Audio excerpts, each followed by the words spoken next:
This is the story of a river, the River Avon. In fact, there are quite a few rivers called Avon, and in Welsh, the word Afon means river. So you could say the River Avon means river. Now in this country, there are River Avons in Devon, Hampshire and Bristol, among others, but this is the most famous Avon. This is the Avon of Shakespeare. This is the Warwickshire Avon. The river rises near Naseby in Northamptonshire, famous for its Civil War battle, and flows as the border of Northamptonshire and Leicestershire. It then crosses right through Warwickshire, flowing through Warwick, Stratford-upon-Avon, Evesham and on to Tewkesbury, where it flows into the River Severn and out into the Atlantic via the Severn estuary. In this programme, we will find out how the wild river was tamed by our ancestors and then lost back to nature 60 years ago, and how then it's been reclaimed with new locks built for people to enjoy. By the 18th century, the river was thriving.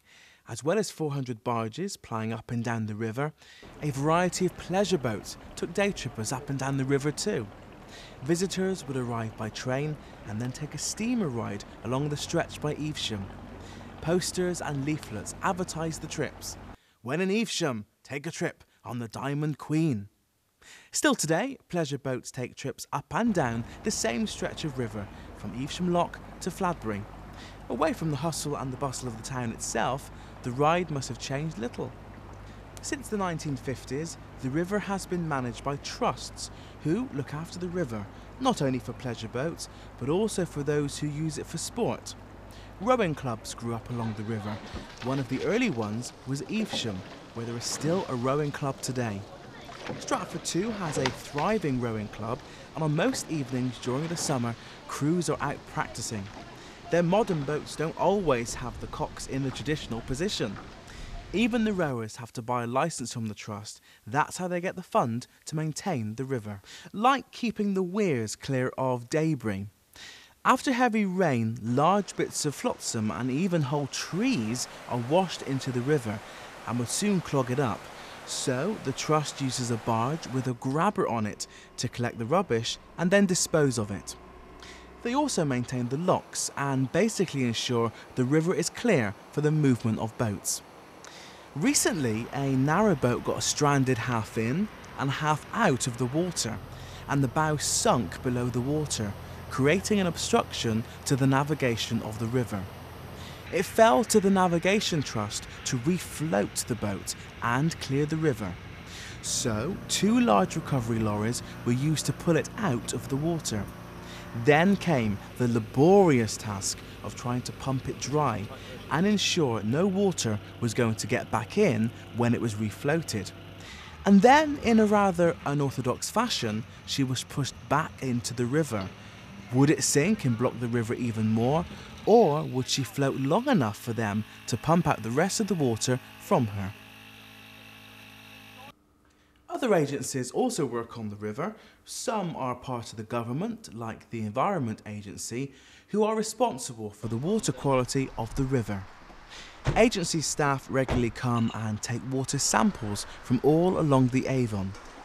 The main concern is to monitor the amount of runoff of pesticides and fertiliser from agricultural land, as further downstream water is extracted for irrigation and for water supply. Now others work on behalf of the river on a volunteer basis, and John Matthews actually works for the British Trust for Ornithology, and he's responsible for monitoring the swan population on the Upper Avon towards Stratford. Each summer, usually in late August, as the swans start to regrow their flying feathers and the cygnets get to a reasonable size, John then has chance to ring the new ones. Tell us how long you've been involved with it. Probably over 40 years now with general sort of ringing.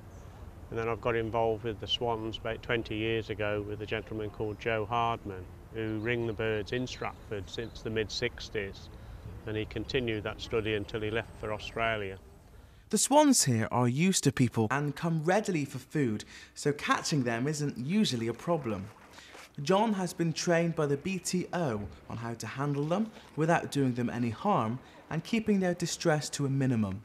On the swans, we use a BTO metal ring, which has an individual number, and that will ID the bird wherever it's caught or wherever it's found. And there's an address on here for the British Museum and the BTO, the Natural History Museum in London. And that address is found to be more of a guarantee of the records being sent in. Some of the rings now, I think they're put in a website number on, so that the birds can be tracked almost immediately. And on the swans, we tend to put this Darvik ring on the left leg, and these letters and the colour IDs this is a bird that was ringed by me in the Stratford area. There are orange rings used in Evesham by Edward Bird, another ringer. But it always has a number in with the letters, so we can ID his birds without even needing to catch them. Late summer is a good time to ring the birds.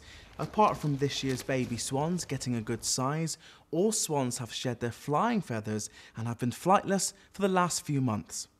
Soon their new flying feathers will grow and the swans will spread out along the river.